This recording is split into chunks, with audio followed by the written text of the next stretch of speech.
All right.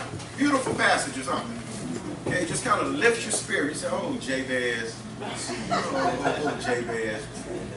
But when you get an opportunity, I want you to read this entire 4th chapter.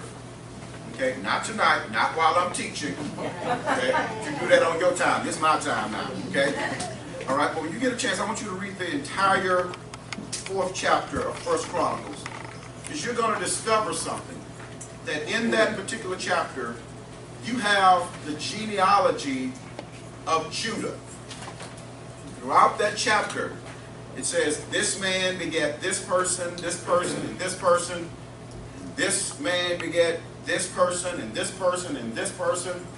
And there are just a few instances where it says this family was skilled in linen making. This family was skilled in craftsmanship. But it always connects an individual with a father figure or parental figure. When you get to verse 9, it's as though the writer, the chronicle, just picks Jabez off the side of the street, drops him right in the middle of this genealogy. We are unsure of who his father was. It doesn't say this man begat this man and Jabez. No. When you get to verse 9, it just kind of abruptly takes a shift and says, and Jabez was more honorable than his brothers. Okay? But there's something that we see in the life of Jabez that really should lift up our spirit. Because while all these other people who are listed in 1 Chronicles chapter 4, we don't have any details about their lives, but in these 2 verses, we have a whole lot of detail about one man, the man Jabez. Okay? And so tonight, from these 2 passages of Scripture, we're going to look at an overcomer's prayer. An overcomer's prayer. Because in this text alone, these 2 verses, we're going to see a man who prayed a prayer to God because he needed to overcome something in his life. And how many of you are there? That you need to overcome some things in your life. All right. So, we know that little is known about Jabez. Okay, you can search the scriptures all over. You're not going to find a history report on Jabez. Okay, other than we know from this chapter, 1 Chronicles chapter 4, that he was a descendant of Judah. He was an honorable man, and his mother, did I say mother? Mother. Okay, his mother named him Jabez. Okay, his mother named him that. We don't see anything in this record that a father was present. Okay, but we know at some point a father was present. That's the only way Jabez came to be. Okay, but it says his mother named him Jabez. The name Jabez means sorrowful or sorrow maker. His name also means he afflicts or he who gives pain. His mother named him sorrowful or sorrow maker, or the one who afflicts or gives pain. His mother named him that. She named him that because his birth was a painful one. She struggled giving birth to him. Okay? But you have to understand that during those times, names were significant. Okay? Names were associated with the character of a person, or of a desirable or undesirable destiny. And I heard a comment over here that someone said they still significant. Well, when you look at some of the names, some of these folks are some of these children.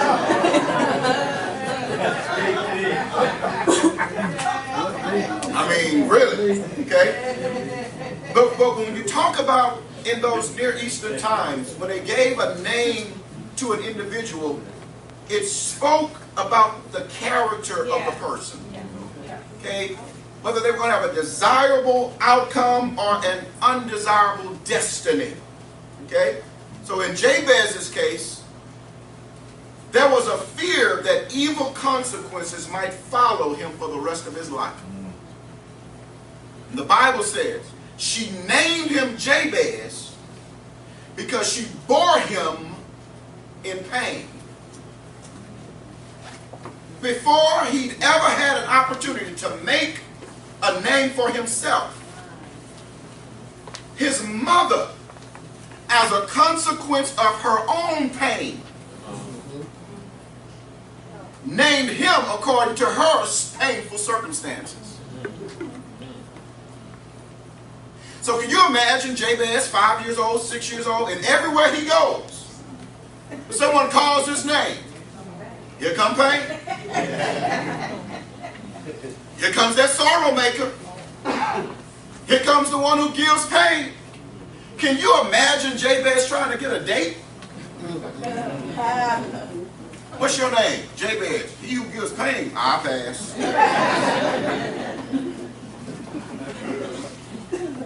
He has to deal with that stigma all of his life. And it was not a result of something that he'd done necessarily. He was a baby. But as a result of the pain that his mother experienced in giving birth to him, she gave him that designation of one that gives pain. We have to be careful that we don't name things in our lives when we're going through difficult situations. Next time, say, take some time. Take some time before you give your circumstances a name. Okay?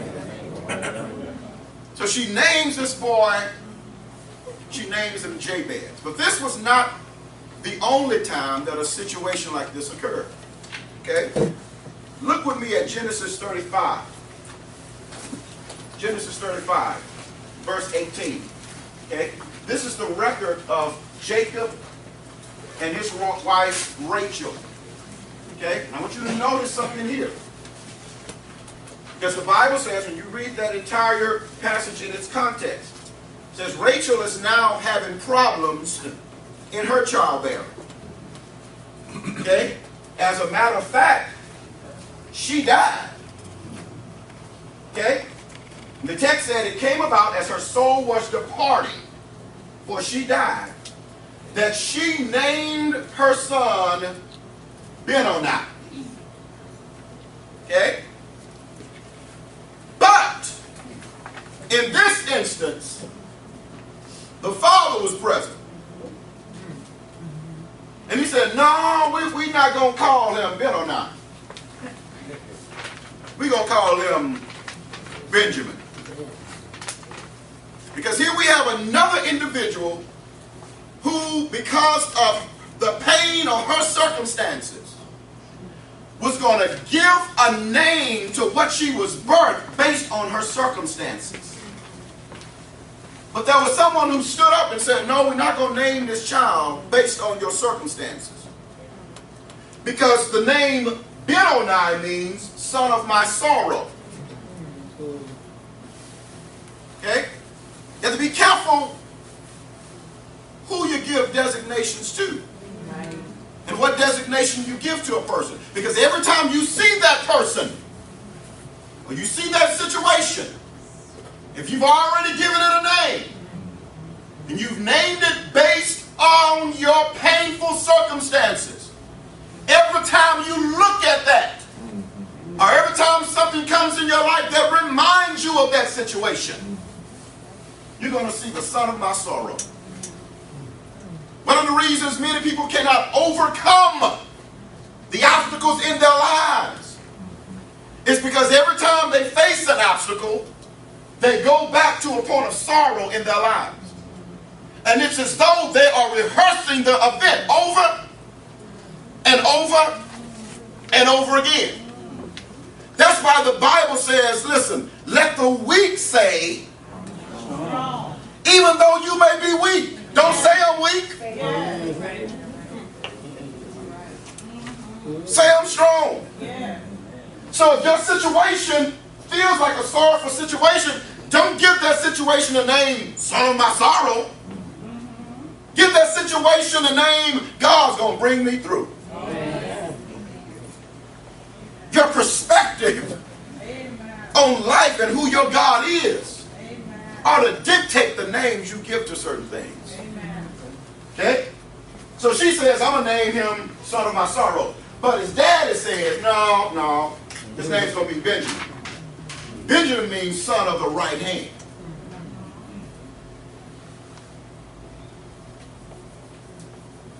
My brothers and sisters, there's power in the name. Yes. Okay? Jabez recognizes this.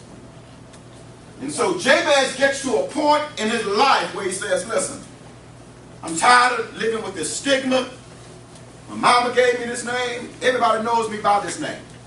People call me. There are certain connotations. There are certain pictures that come to their mind. I can't even get a date. Girl gonna date me knowing that I'm gonna bring us some pain. So Jabez does what all of us should do if we desire to become overcomers.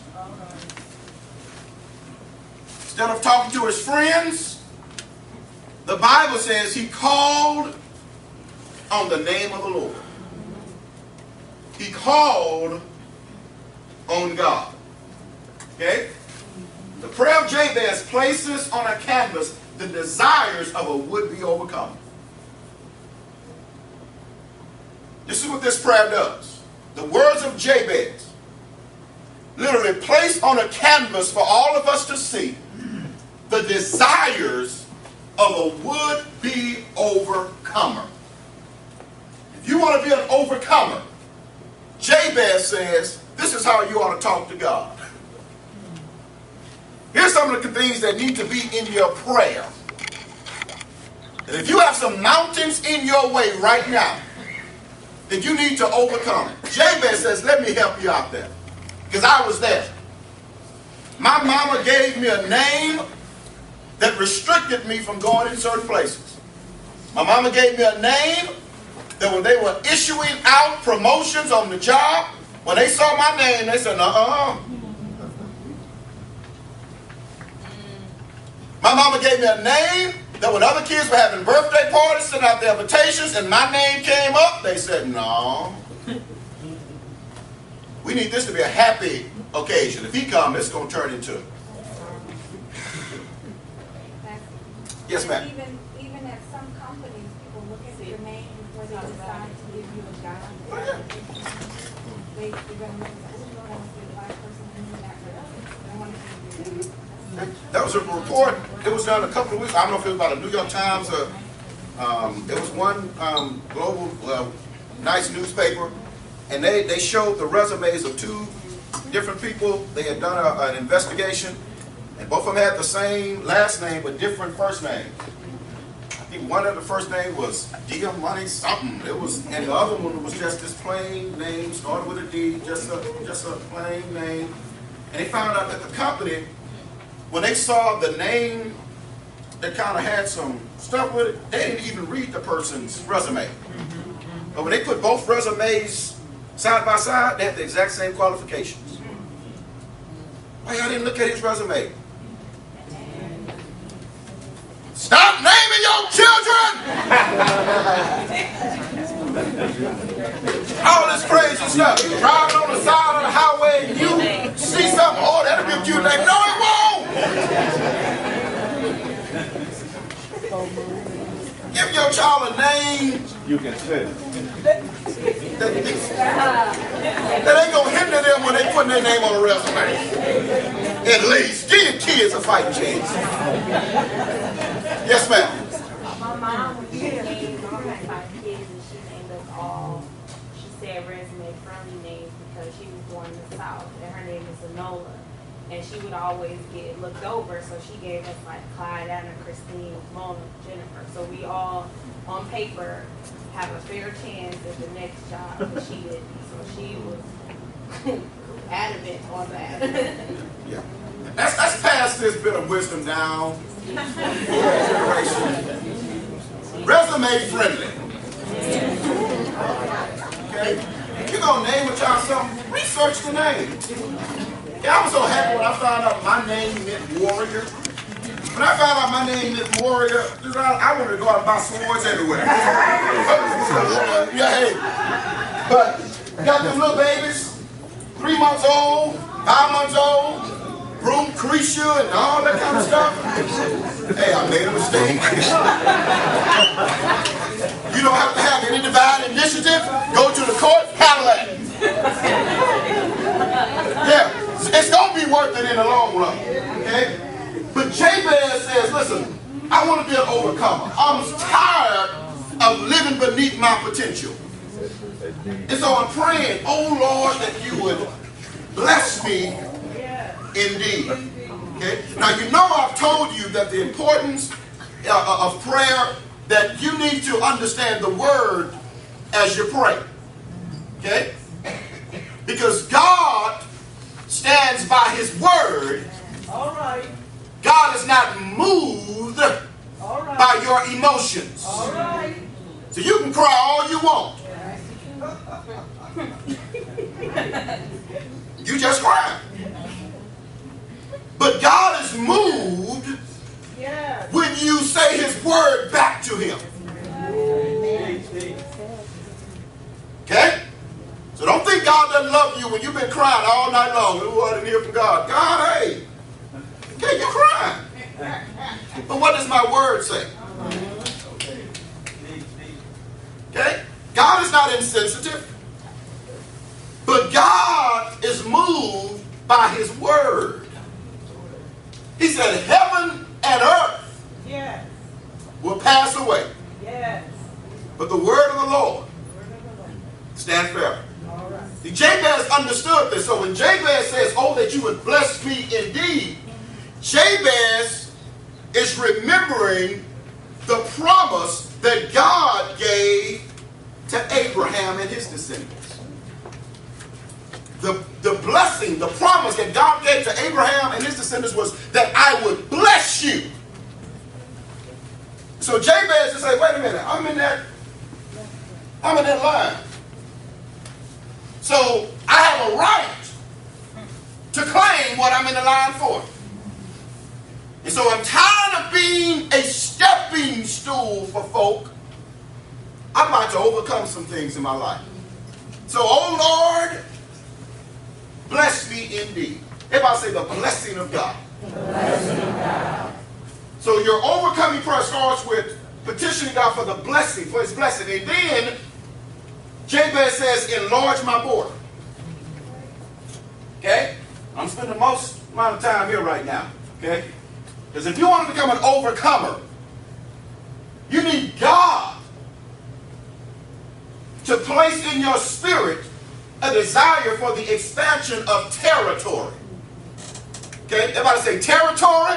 Territory. Prosperity. Prosperity. Territory. Territory. Prosperity. Prosperity. Okay? Listen to what Jabez prays. He says, oh, that you would bless me indeed and enlarge my borders, or enlarge my territory. What Jabez has prayed, he said, I need my territory to be expanded.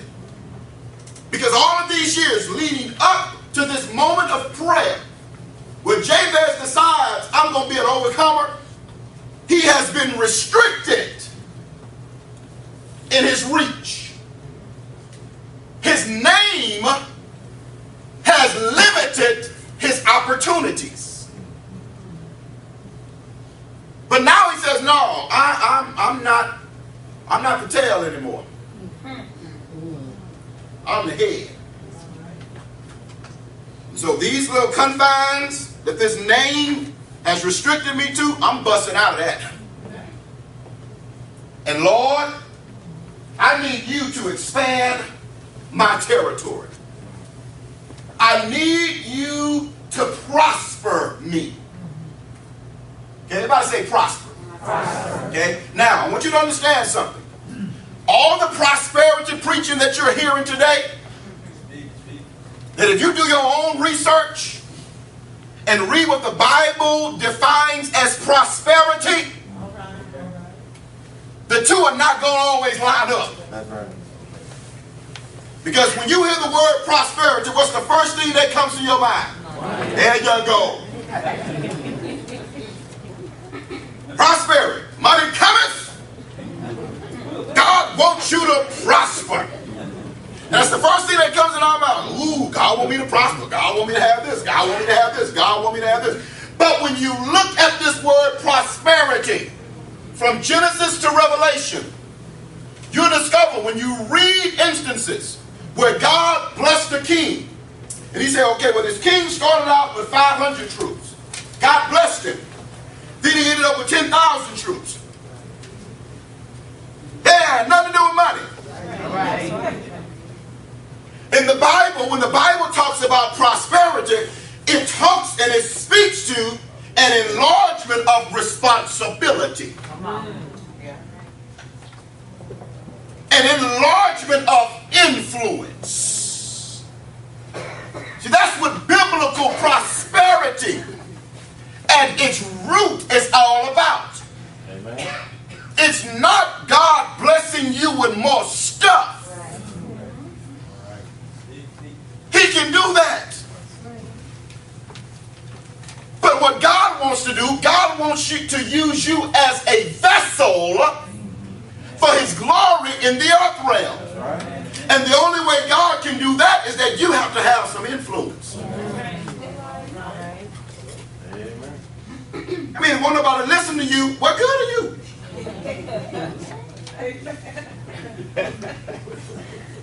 What is that to enlarge?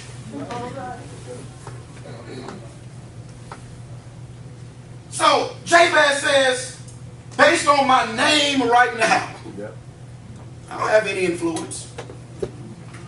So I'm calling on you, Lord, to enlarge my territory. That when people hear my name, they won't allow my name and what it means to limit my reach. And the only person who could do that was God. He says, expand my territory. Enlarge my borders. But I want some more influence. I want to be able to go into places that other folk can't go.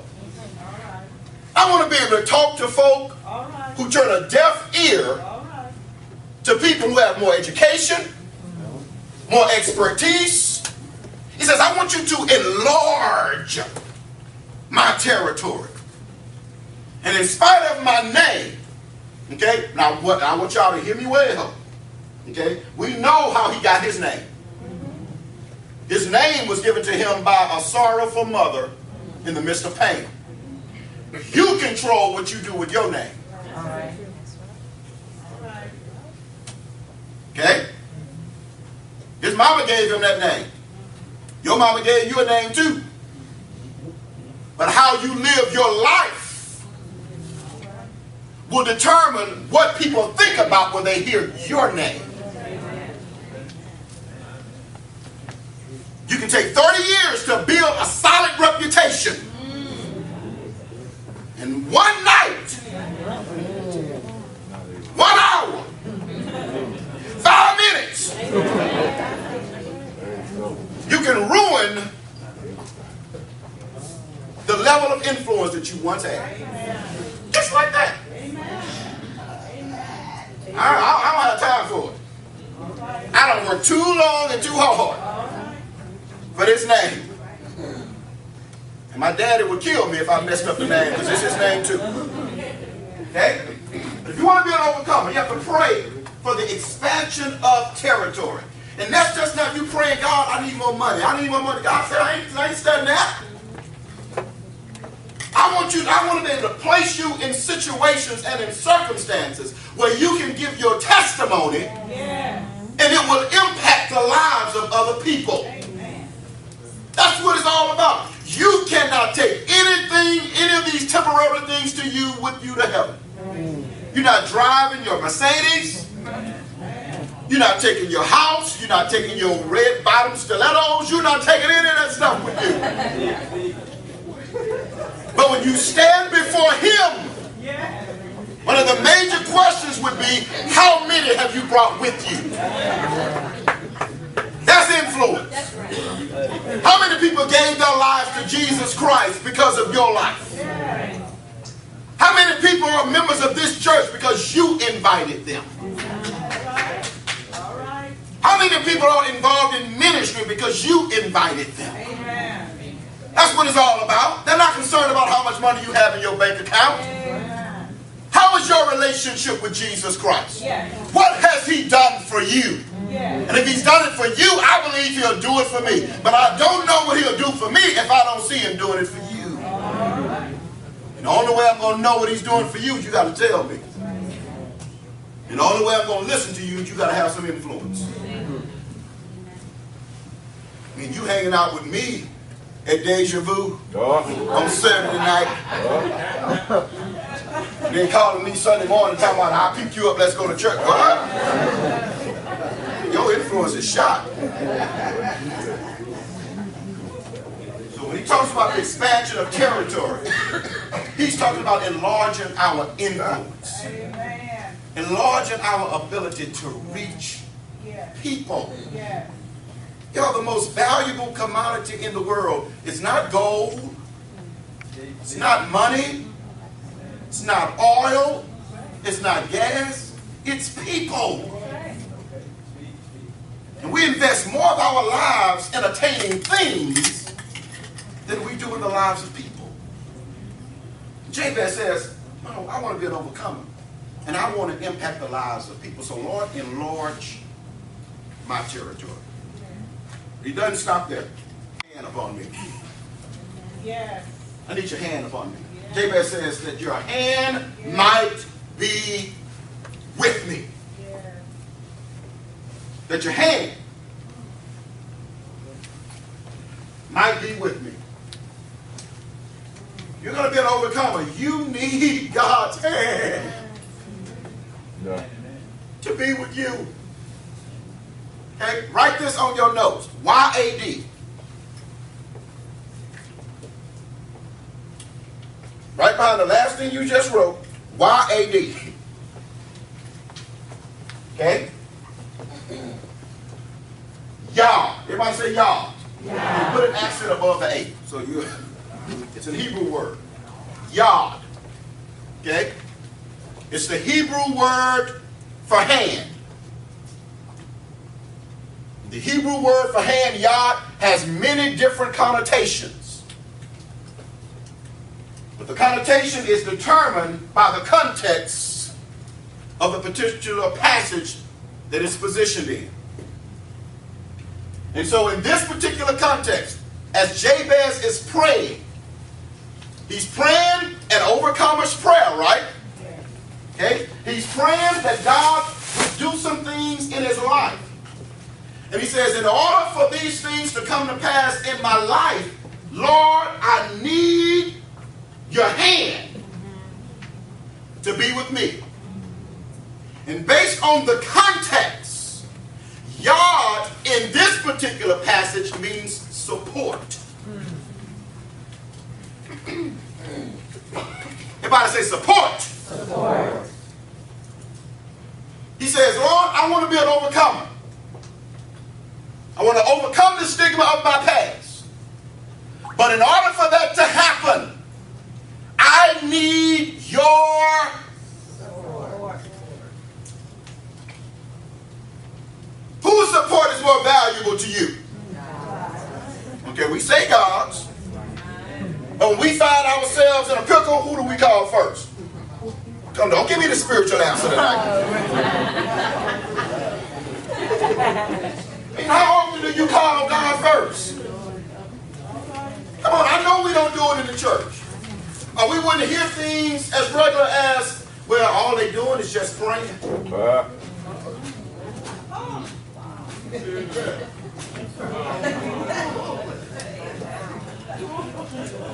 prayer.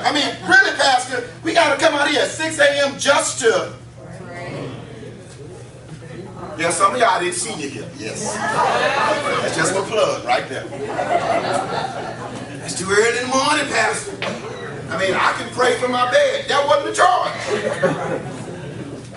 I mean, if all we doing is just praying, I can do that at home. Golly. How about it ruin your evening? Okay. But Jabez says, I want to be an overcomer, but based on all of these things that I have to get over, God, I need your support.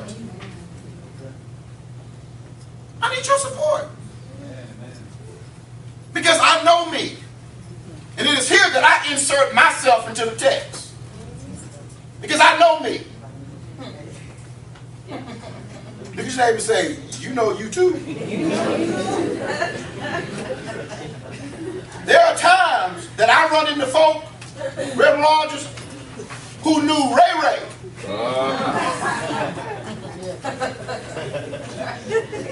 And they want to remind me of some of the stuff that Ray Ray used to do. And they want to remind me of some of the places that Ray Ray used to go. And they know where Ray Ray used to do and where Ray Ray used to go because they went with Ray Ray.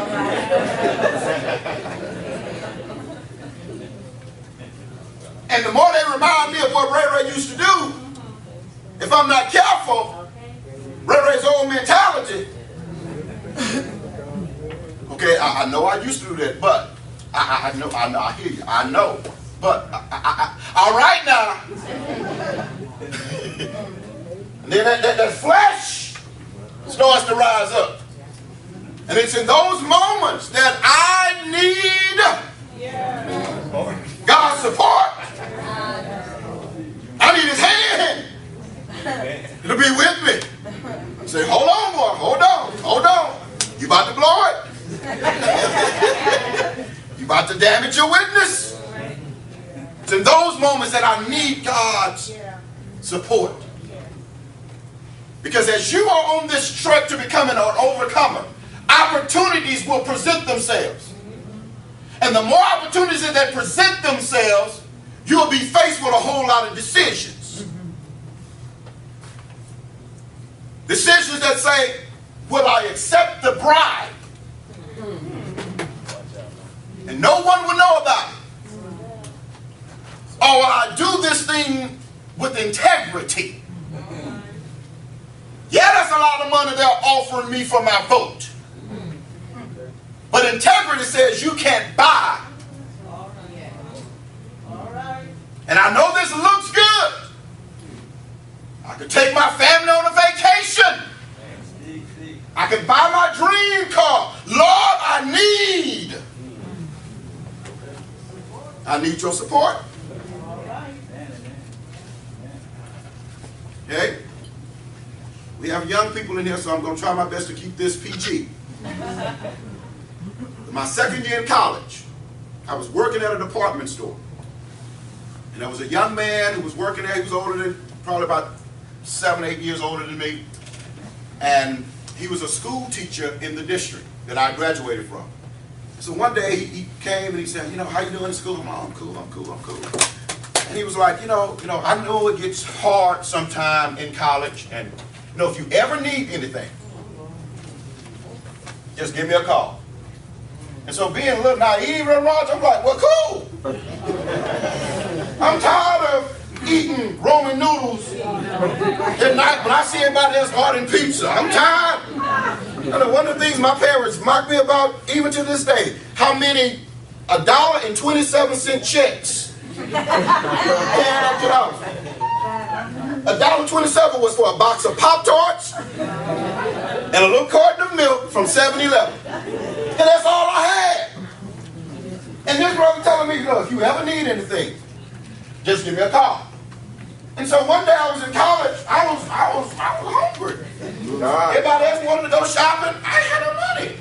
So I said, he told me that if I just call him, you know, whatever it is, he sent it to me. So I'm like, all right, I'm calling, bro. I called him, he said, all right, yeah, I'll send it to you, but I need you to do something for me. Now, I'm not going to say. It was at that moment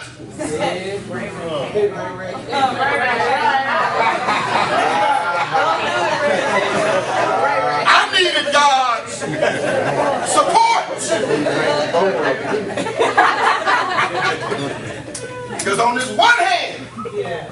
I can say yes to that, and it will make my present situation easier.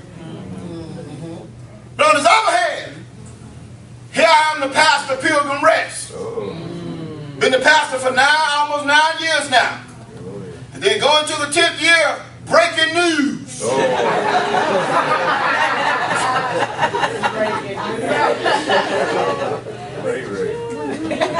if you're to become an overcomer, you need God's support. Ask him for his support. Stop asking him for things and say, Lord, I need your help. Because when you have God's help, my brothers and sisters, you can get the things and keep them. But without God's help, the more you get, if you are a fool with $100, you're going to be a bigger fool with $1 million.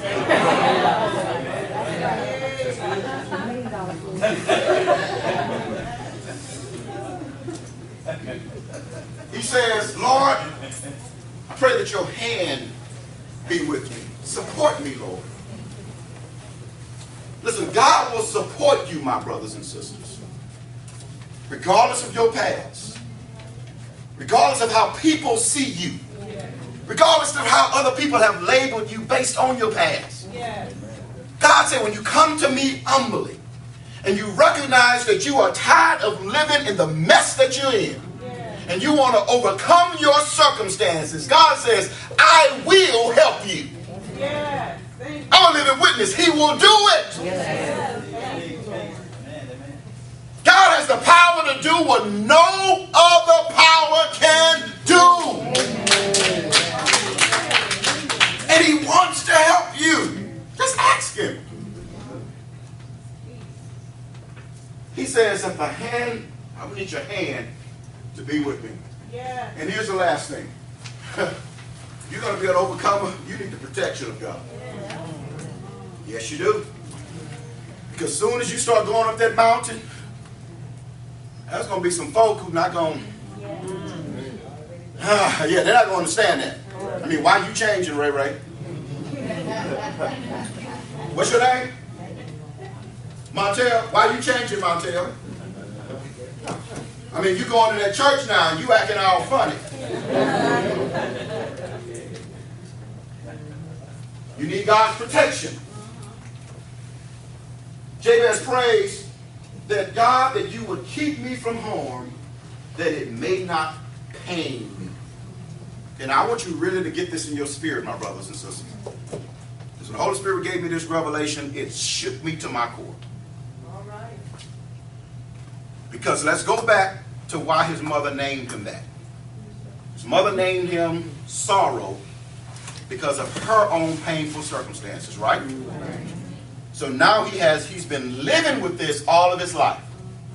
And now that he's come to the realization that I don't have to live like this, I can be an overcomer. He's praying to God, and God is about to do some things in his life. Although God is about to elevate him as a result of his prayer, Jabez is about to become an overcomer. But his past is staring him right in the face. And when you are on this track to becoming an overcomer, one of our greatest hindrances is allowing our past to cement us and hinder us from walking into our destiny. And so the protection that you need from God is not simply to protect your body. You need God to protect your mind. Because as you go up to this ladder of success, folk will remind you of where you've been, what you've done, and if you're not careful, this is what I found to be true in my life, and I had to pray, and God delivered me from it. But it appeared that every time that I was making some progress in my life, somebody would come across my path who reminded me of somebody in my past. And because I had not of that situation, the hurt was still there. It was lying dormant. That as long as I didn't see the person or hear about the person, I was cool. But all it took was one trigger. Right. That I hear somebody talking and their voice sounded like that woman at the grocery store who called me the N-word. And now I'm stepping back into my past. And I'm reliving all of those emotions as though I was in that very situation right here in my present. And Jabez says, folk have called me a lot of things in my past. He says, Lord, I need your protection. I need you to keep me from harm. Not just the harm that others wish to do to me, but the harm I do to myself. I don't worry about what man can do to me. You know, people can say some of the foolish, some of the silliest things. If you're going to be an overcomer, you got to do the Charlie Brown special on them.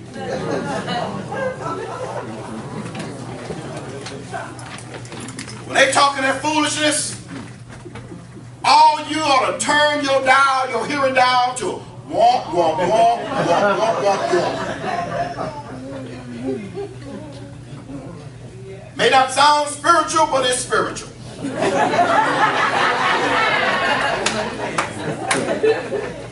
God give me the ability to protect me from me. See, I don't have enough vacant real estate up here to be worried about what you saying and what you thinking. Lord, protect my mind.